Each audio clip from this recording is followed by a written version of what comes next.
Pemirsa semua, saya akan mencoba menyampaikan di dalam video ini terkait dengan materi dengan topik bagaimana mengevaluasi suatu fungsi menggunakan ungkapan rekurensi. Seperti kita ketahui di dalam kebanyakan masalah fisika, beberapa penyelesaian atau upaya kita untuk menyelesaikan sendiri suatu permasalahan yang belum diketahui jawabannya, biasanya pada akhirnya dinyatakan dalam suatu ungkapan atau bentuk berupa suatu fungsi khas. Maka kita tahu bahwa kebanyakan fungsi khas akan memiliki berbagai bentuk atau ungkapan cara untuk menghitung fungsi khas tersebut.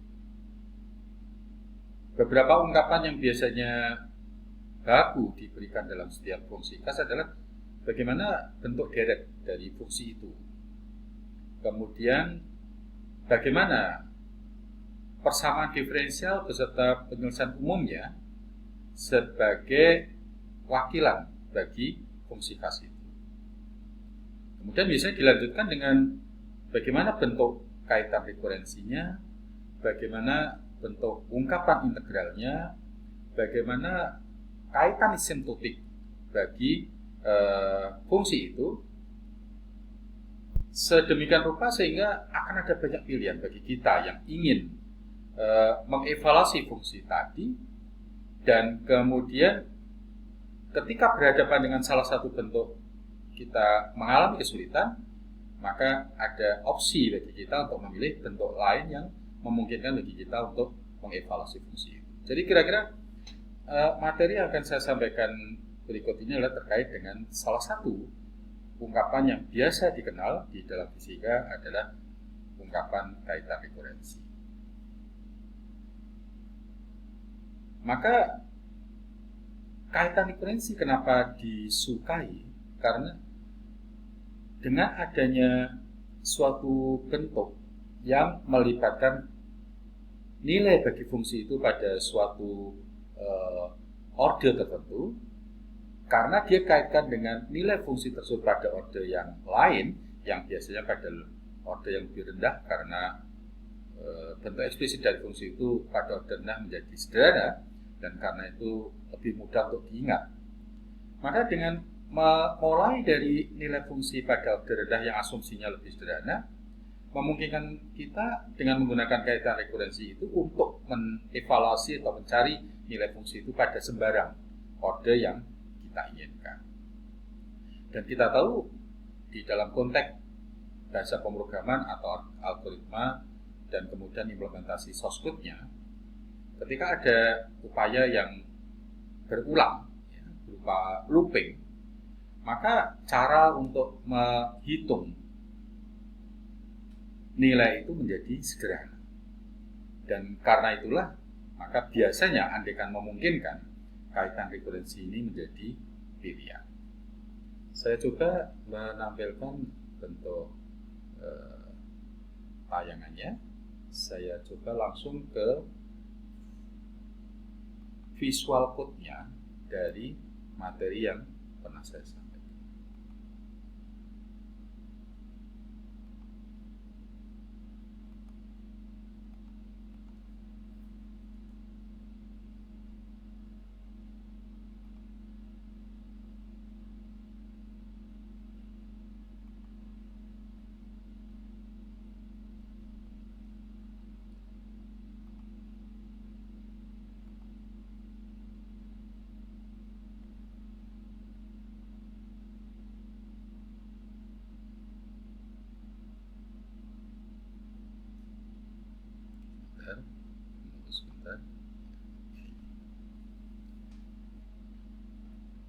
Jadi topik yang akan saya sampaikan, saya berikan judul evaluasi berdasar kaitan rekurensi. Sebagai contoh yang akan kita tinjau pertama adalah ketika kita menganggap bahwa penyelesaian dari masalah itu sebagai contoh dalam konteks ini adalah nanti kalau kita berhadapan dengan masalah kuantum dan kemudian yang kita tinjau adalah suatu sistem osilator harmonik, maka penyelesaian dari masalah itu yang disajikan dalam bentuk fungsi gelombang itu dinyatakan dalam bentuk fungsi semacam ini, di mana notasi Hn kemudian argumen di sini X itu menyatakan polinomial Hermit sebagai salah satu fungsi khas yang biasa dipelajari di dalam matematika atau fisika. Maka kita akan bisa tahu bahwa polinomial Hermit berode n yang disimbolkan oleh Hn ini, itu kalau dinyatakan dalam ungkapan dereknya akan bisa dinyatakan dalam dua kemungkinan bentuk, tergantung apakah indeks atau orde n-nya adalah genap ataukah ganjil.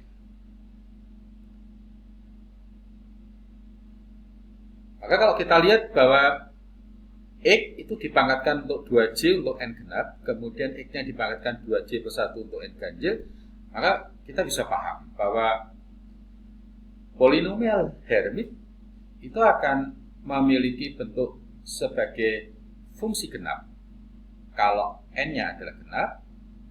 Jadi sebagai contoh H0, H2, H4 dan seterusnya.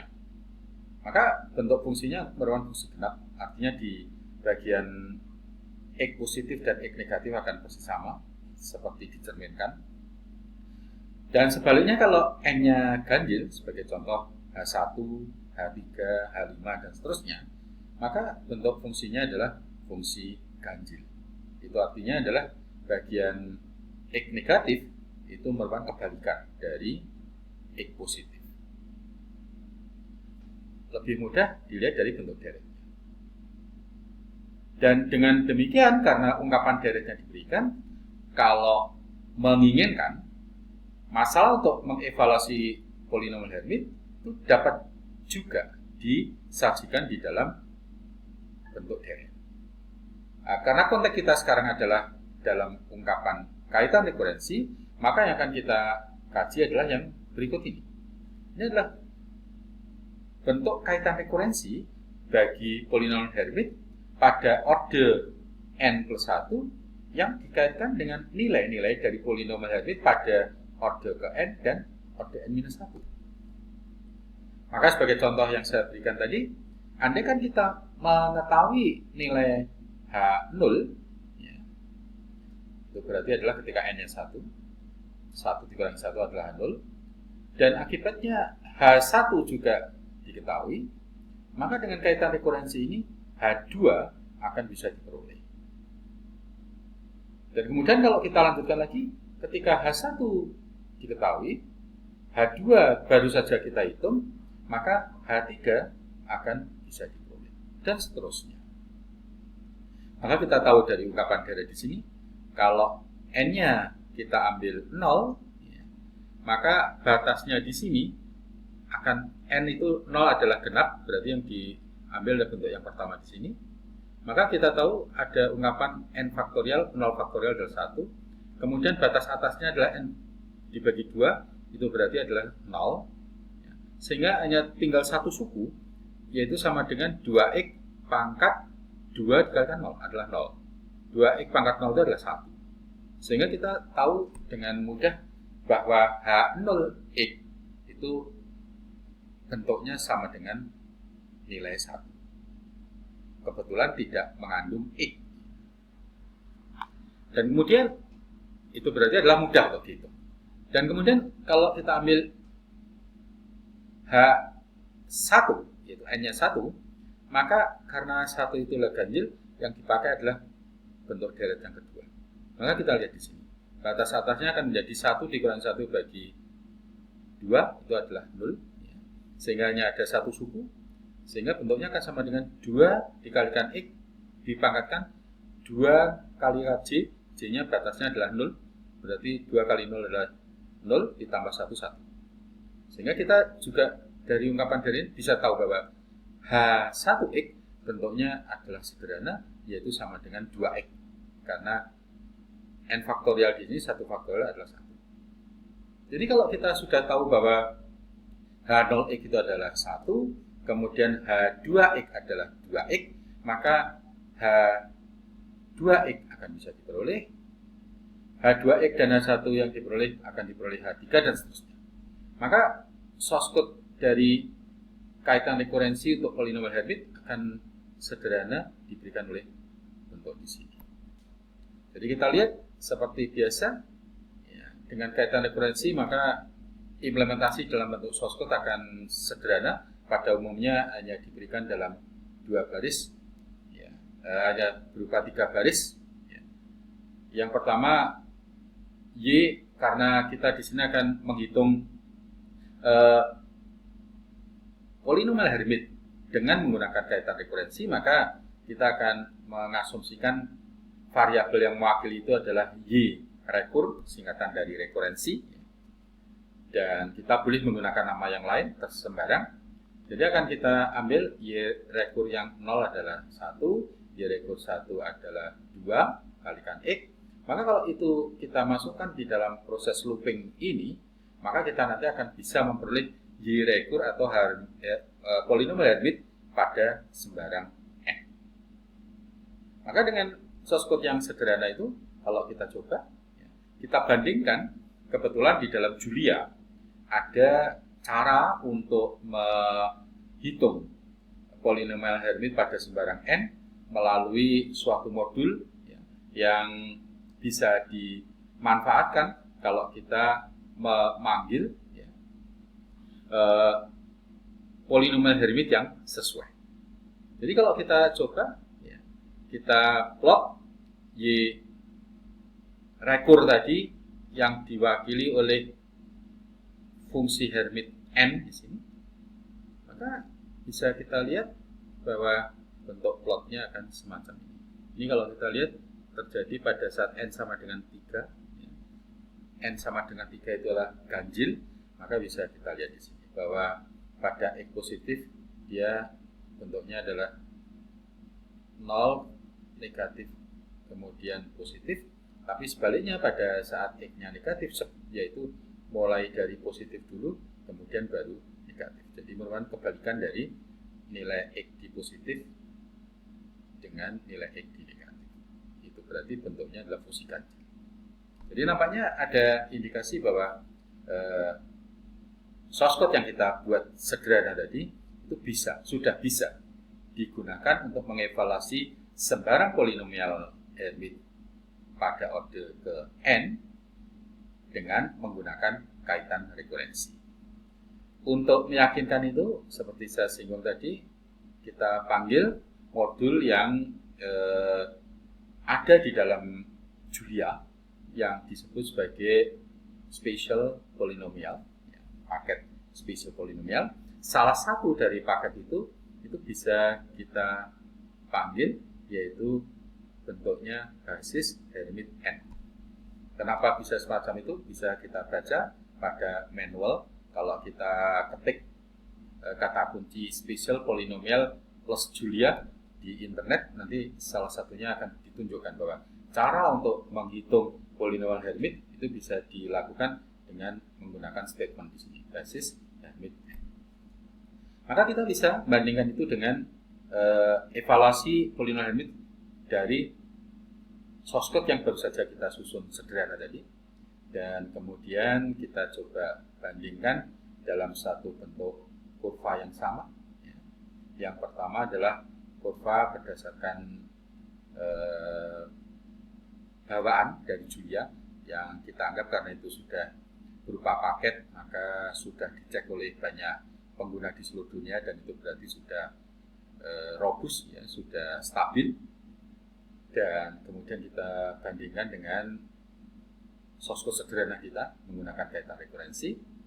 Untuk N yang kita pilih, kita ambil sebagai contoh N sama dengan 5, maka hasilnya akan semacam ini. Dan kalau kita lihat pada seluruh jangkau yang ada, maka tidak terlihat di sini ada 2 kurva.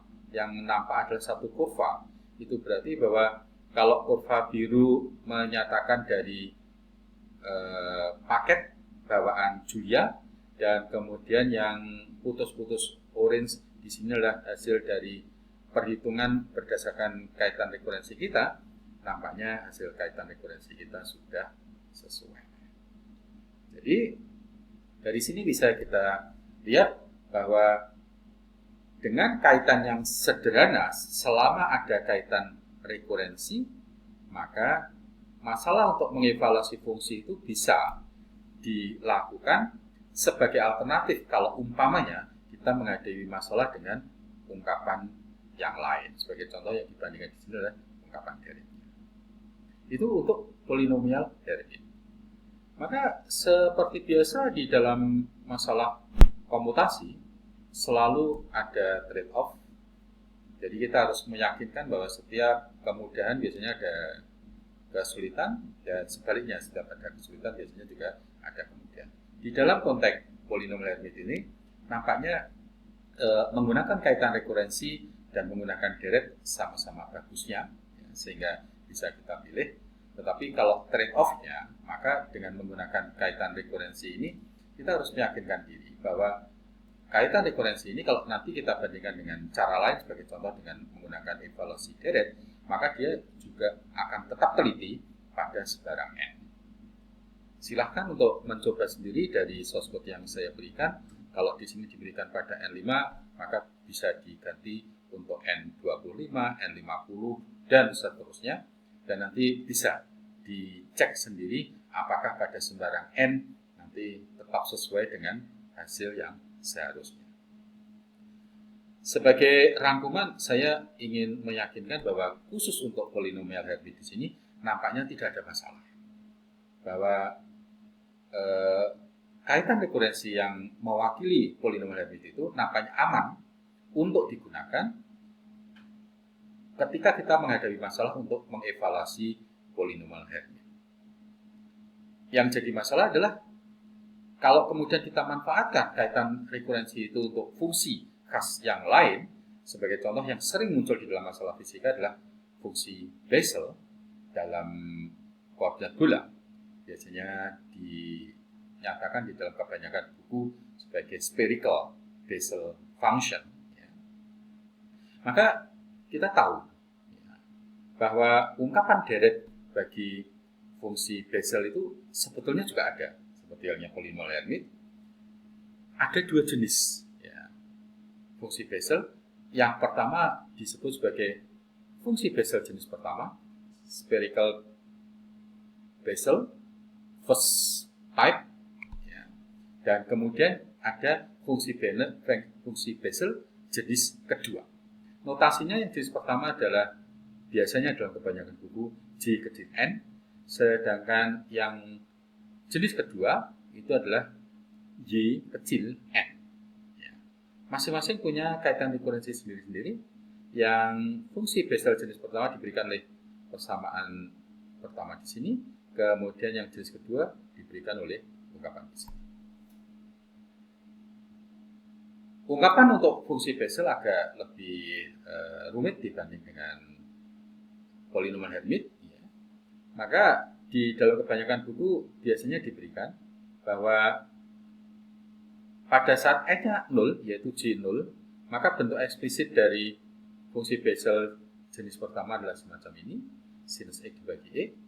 Dan pada saat n-nya 1, yaitu J1, bentuk eksplisit dari fungsi Bessel diberikan oleh ungkapan semacam ini.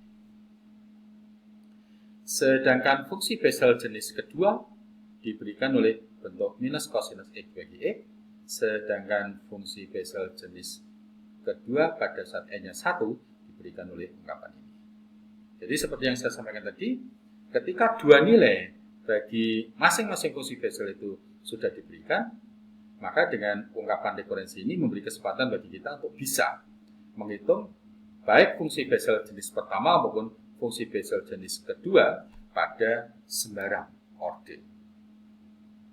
Jadi dengan cara yang sama seperti yang kita lakukan dalam polinomial Hermite tadi, kira-kira kalau kita implementasikan kaitan rekurensi masing-masing fungsi Bessel jenis pertama atau jenis kedua tadi, maka semacam ini.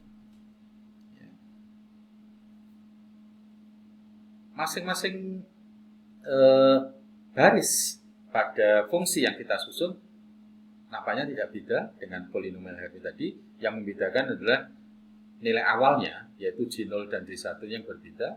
Kalau polinomial Hermite tadi adalah H0-nya adalah 1, H1-nya adalah 2X, maka kalau ini kita ambil dari bentuk yang pertama di sini. Kemudian selanjutnya sama.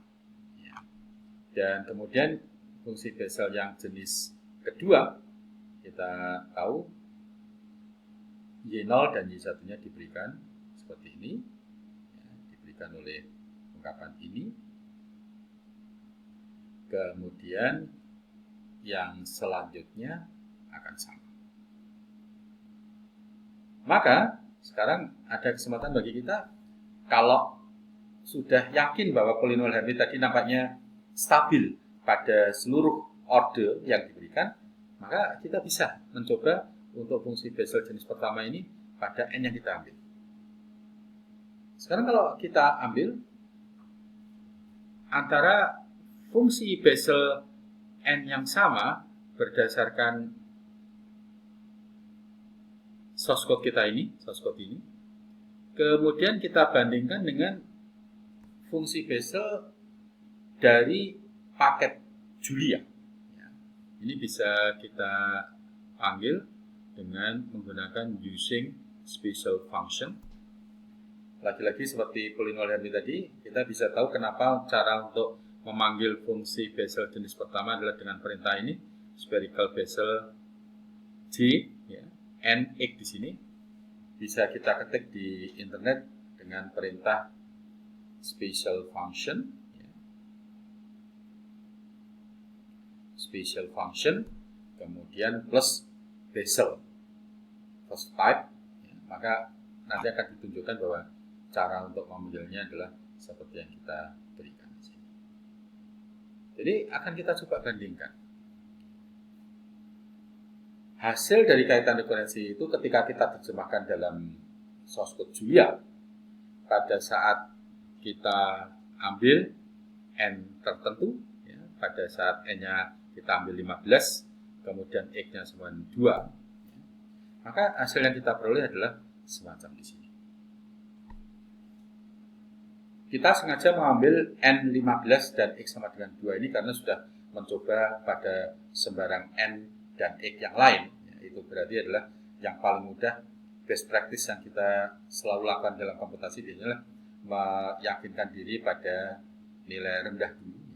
Kita ambil n-nya pada saat 3, pada saat 7, kemudian x-nya kita ambil sembarang dari nilai rendah sampai nilai menengah hingga besar. Dan kemudian kita bandingkan antara dua cara menghitung fungsi Bessel tadi berdasarkan kaitan rekurensi yang kita susun di sini dan dari paketnya Julia. Maka setelah kita coba berkali-kali tadi, nampaknya ada kesesuaian. Tetapi pada saat kita ambil n sama dengan 15 dan x-nya sama 2, kita akan melihat hasil yang agak tidak sesuai, bahwa nilai fungsi Bessel kita itu akan menghasilkan minus 3,43 kali 10 power minus 6. Hasil yang pertama di sini mewakili kaitan rekurensi yang baru saja kita susun.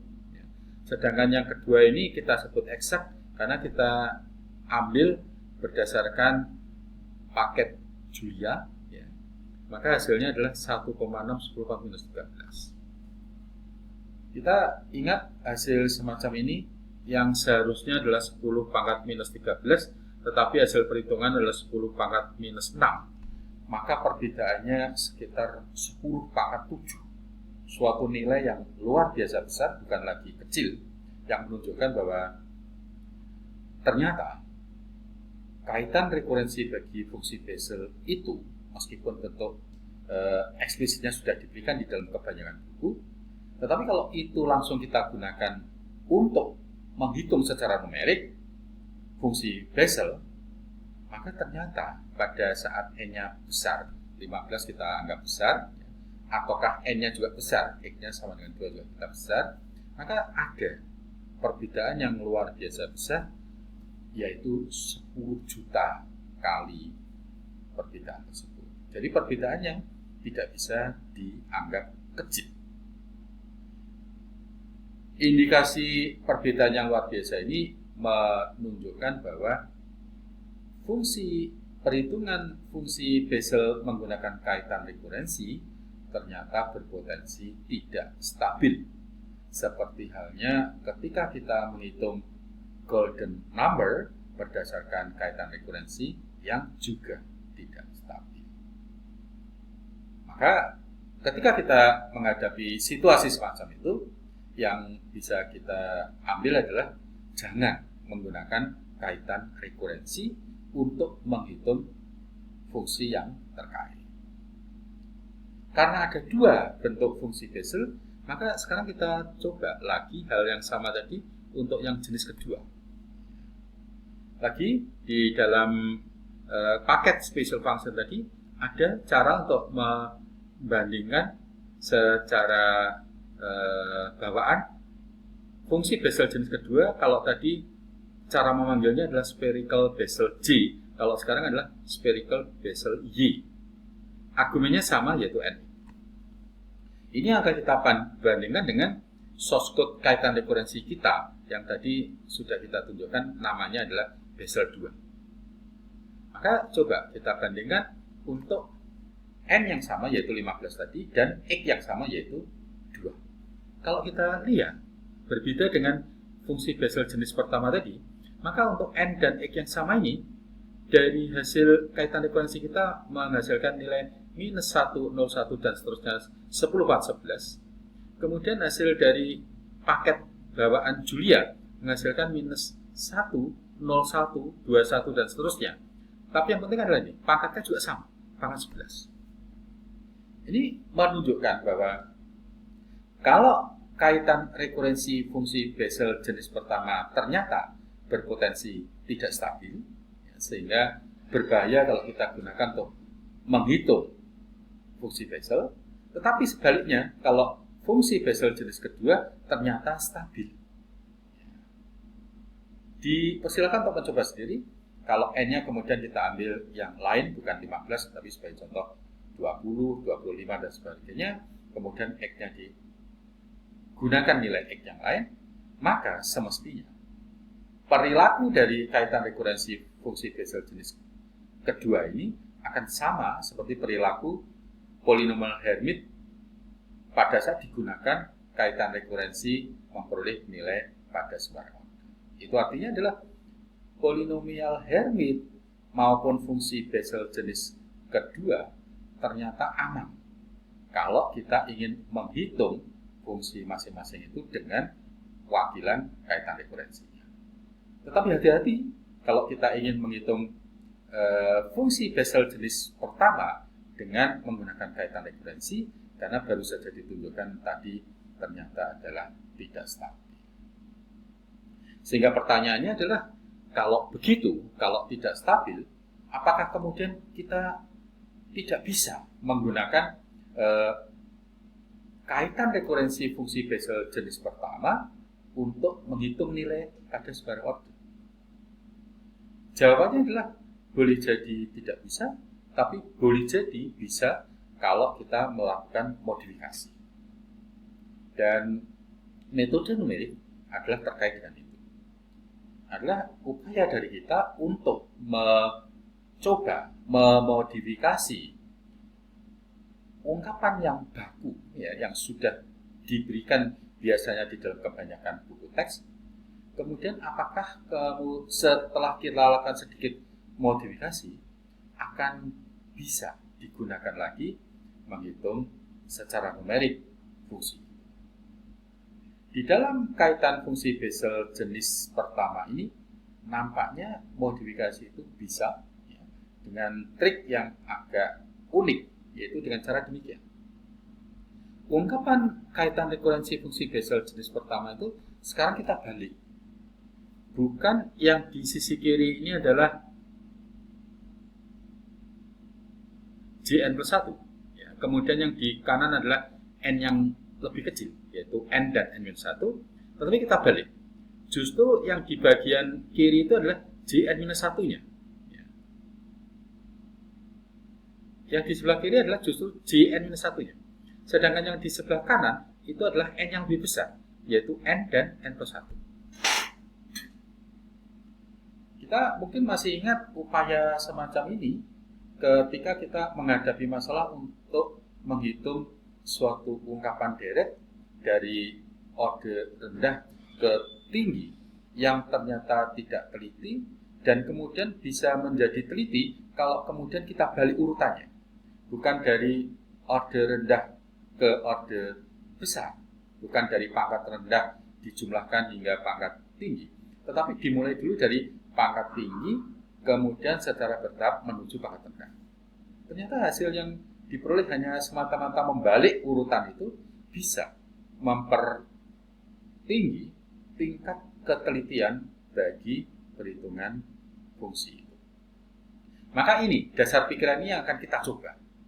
Kalau tadi dari urutan rendah digunakan untuk menghitung urutan yang tinggi, ya, dari J0, J1 digunakan untuk menghitung J2, J1 dan J2 untuk menghitung J3 dan seterusnya. Ternyata kasus fungsi Bessel jenis pertama menjadi tidak stabil. Maka kita bisa menduga, jangan-jangan tidak stabilnya itu karena pada setiap proses perhitungan memberikan ketidaktelitian. Dan kemudian kita lakukan berulang, ketidaktelitian itu menjadi mengumpul. Sehingga lama-lama menjadi luar biasa besar, menyebabkan saat kita gunakan kaitan ekurensi itu berulang-ulang, maka yang seharusnya 10 pangkat 13 minus 13 menjadi 10 pangkat minus 6. Sehingga 10 juta kali kesalahannya. Maka kalau itu dugaan kita adalah karena adanya ketidaktelitian, mungkin kalau kemudian kita balik ketidaktelitian itu hilang, dan karena ketidaktelitian hilang, maka pada setiap periode rekurensi maka tidak ada kesalahan yang mengumpul. Sehingga harapannya kalau dilakukan berulang-ulang maka tidak ada kesalahan yang menyebabkan ketelitian itu membesar. Itu yang akan kita coba. Jadi akan kita coba sekarang membalik, bukan Jn plus 1 dinyatakan dalam N dan N-1, tetapi justru dinyatakan Jn-1 dalam Jn dan Jn plus 1. Urutannya dibalik. Apakah dengan cara ini berhasil? Kita belum tahu, sekarang akan kita coba. Hanya saja ketika kita akan memulai itu, yang menjadi sulit bagi kita adalah kalau J0 dan J1 itu biasanya bentuknya adalah sederhana, dan di dalam konteks fungsi Bessel jenis pertama, di dalam kebanyakan buku teks tadi sudah diberikan bentuknya adalah ini. J0 adalah sinus X bagi X, sedangkan J1 adalah sinus X kuadrat dikurangi kosinus X dibagi X. Bentuknya diberikan dalam kebanyakan buku teks. Yang jadi masalah adalah ketika kita ingin mencoba semacam ini, dan umpamanya dimulai dari J27 sehingga J27 dan D26 diketahui digunakan untuk menghitung J25. J26 dan 25 diketahui digunakan untuk menghitung J24. Sehingga nanti kalau kita lakukan berulang, suatu saat kita akan bisa memperoleh nilai J2 dan J1 digunakan untuk menghitung J0. Itu idenya. Yang jadi masalah adalah di dalam kebanyakan buku, maka bentuk eksplisit dari J, fungsi Bessel jenis pertama untuk N besar, itu tidak diberikan kecuali adalah dengan menggunakan bentuk asimptotiknya. Bentuk eksplisitnya, bentuk fungsi, tidak diberikan. Yang diberikan bentuk asimptotik itu adalah nilainya yang menunjukkan. Itu kendala yang akan kita temui kalau kita membalik urutan itu. Tetapi nggak masalah. Itu pun akan kita coba. Jadi kalau perilaku fungsi Bessel jenis pertama itu ternyata cenderung menuju nilai 0 kalau N-nya besar. Tadi bisa kita indikasikan di sini. Bisa kita indikasikan di sini. Pada saat kita ambil N-nya 15, X-nya 2, ternyata yang benar adalah nilainya 1,6 / 10 - 13. kalau nilainya 10/4 minus 6 itu ternyata keliru. Ini menunjukkan bahwa kalau N-nya kemudian kita tingkatkan lebih besar lagi, bukan 15, tapi 27 atau 26, boleh jadi ini bukan lagi 10/4 minus 13, tetapi bahkan 10 minus 90. Gitu. Jadi itu yang akan kita coba, terlepas bahwa bentuk eksplisit dari fungsi Bessel pada N besar itu tidak diberikan, tetapi kita bisa tahu sifatnya, perilaku dari fungsi Bessel jenis pertama itu, bahwa pada saat N-nya semakin besar, maka pada sembarang X, nilai dari fungsi Bessel itu cenderung untuk menuju 0. Jadi kita bisa menganggap ya, bahwa nilai awal, ya, sebagai contoh di sini implementasi kita ambil bahwa pada saat Jn-nya itu pada saat N-nya 26, kemudian Jn minus 1-nya adalah saat 26 dikurangi 1 adalah 25, itu adalah nilai yang besar. Sebagai contoh kita anggap bahwa J26 itu adalah 0, sedangkan J25 adalah 10 minus 14. Kita coba-coba saja, pokoknya nilai yang kecil. Maka dengan mengetahui J25 dan 26 itu, harapannya kan bisa diketahui J24, J24 dan 25 bisa digunakan untuk hitung J23 dan seterusnya. Jadi kalau kemudian deretnya itu kita balik dari besar mengecil, yaitu dari 24 menuju 1, ya, maka menggunakan kaitan fungsi Bessel yang terbalik ini, kita akan mencoba melihat apakah hasil perhitungan berdasarkan kaitan rekurensi fungsi Bessel jenis pertama itu yang tadinya tidak stabil akan menjadi stabil. Maka trik berikutnya yang kita lakukan adalah yang kita sebut sebagai proses normalisasi. Apa yang dimaksud dengan proses normalisasi? Idenya adalah demikian. Ide cara kita melakukan modifikasi adalah demikian. Anggap bahwa setelah kita mulai dari dua nilai J yang besar tadi, dua-duanya mendekati 0, kemudian dua nilai yang mendekati 0 itu kita gunakan untuk menghitung J pada N yang lebih rendah. Maka suatu saat dengan menggunakan kaitan rekurensi ini, kita nanti akan bisa punya kesempatan untuk memperoleh nilainya secara numerik pada saat J0 ya, dengan menggunakan kaitan rekurensi yang terbalik ini. Dan kita hanya sekedar memberikan saja secara acak bahwa Jn dan Jn plus 1 itu nilainya pokoknya mendekati 0. Nggak tahu berapa apa, tapi yang penting adalah mendekati 0. Sehingga tadi kita pilih nilainya secara acak, yang satu adalah 0, yang satu adalah 10 minus 14.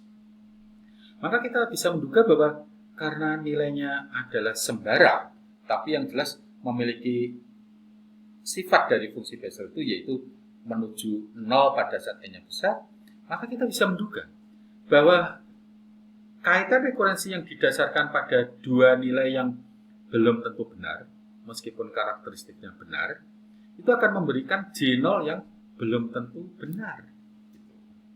Ya.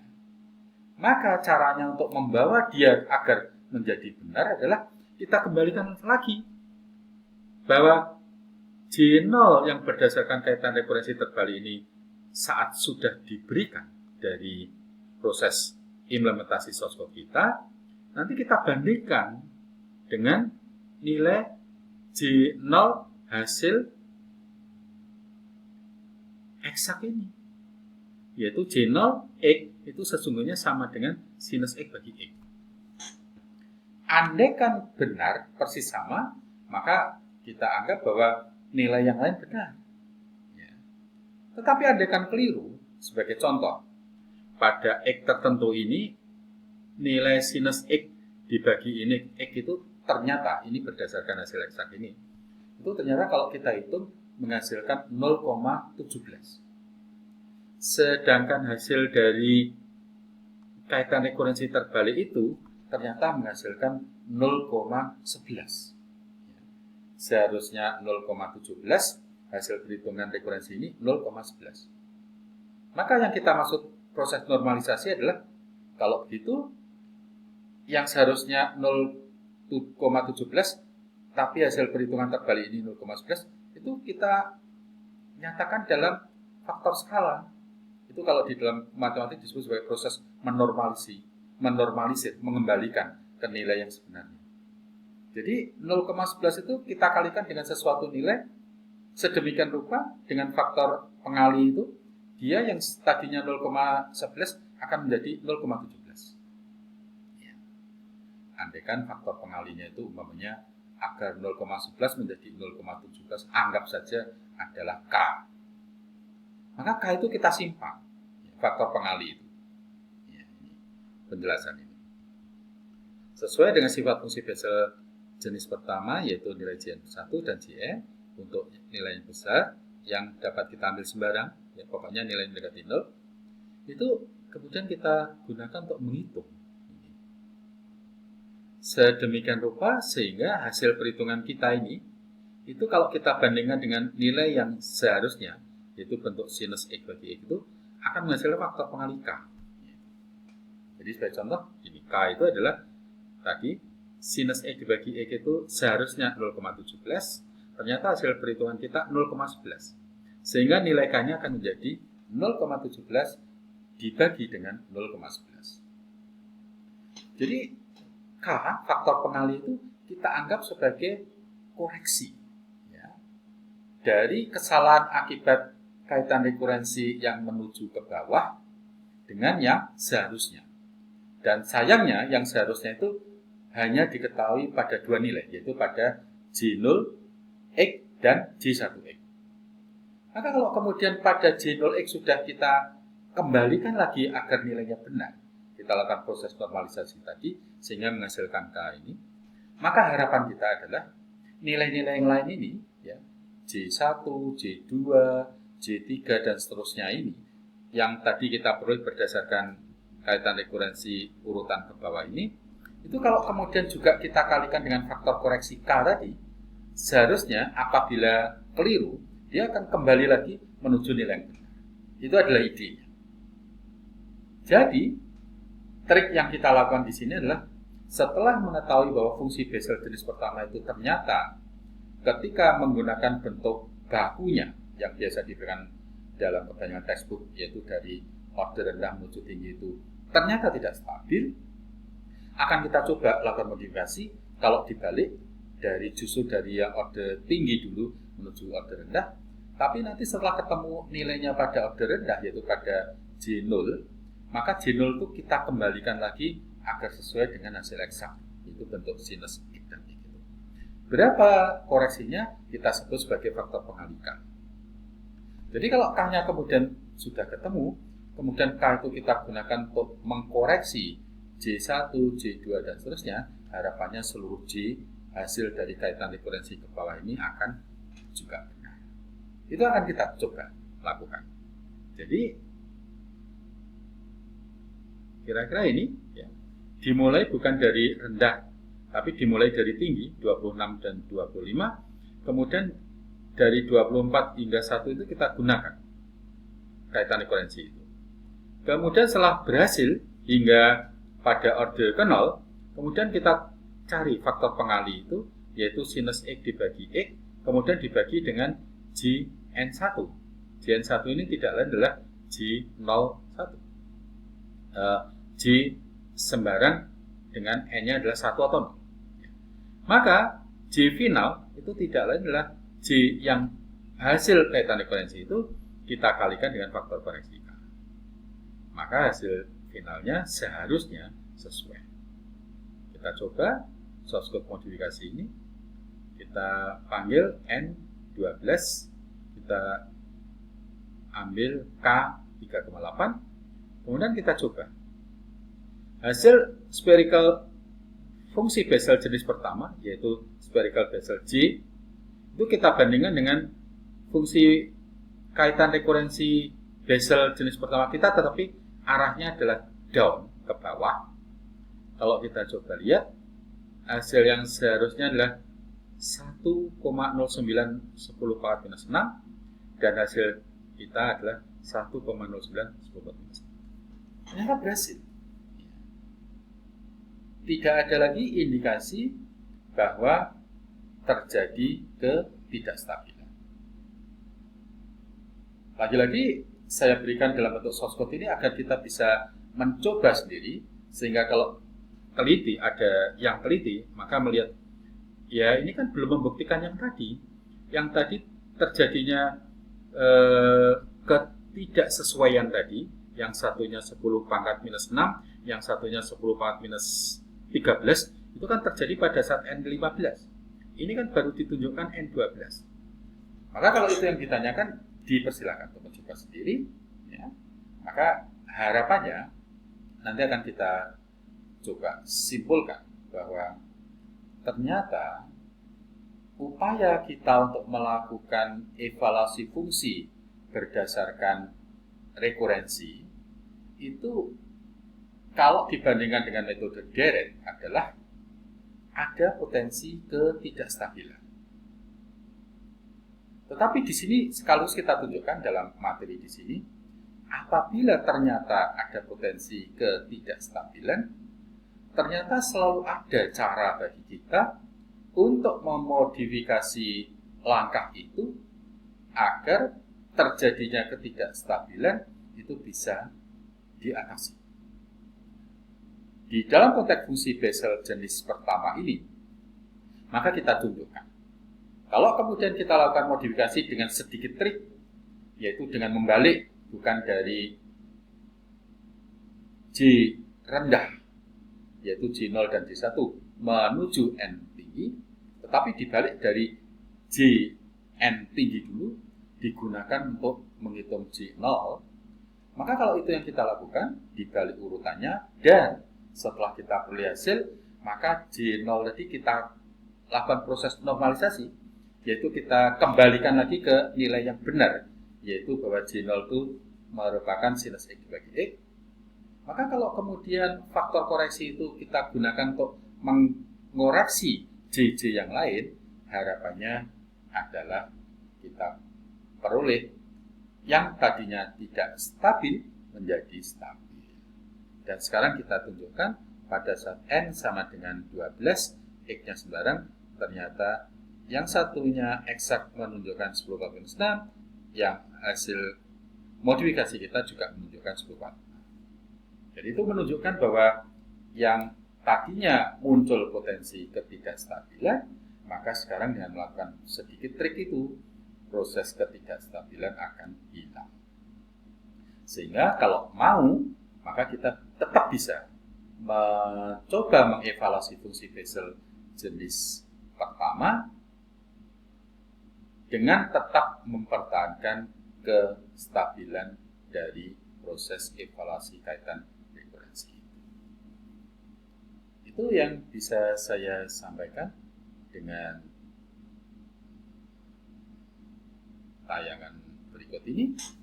Jadi setelah kita yakin benar, maka sekarang kita bisa mengecek pada seluruh X yang ada, apakah pada seluruh X yang ada itu juga yakin semuanya adalah stabil.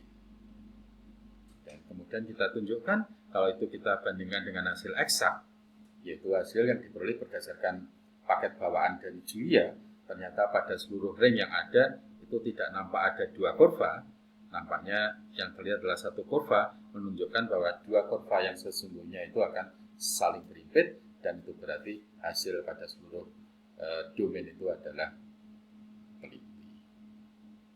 Itu yang bisa saya sampaikan pada materi evaluasi fungsi berdasarkan kaitan rekurensi. Semoga ada manfaatnya. Terima kasih.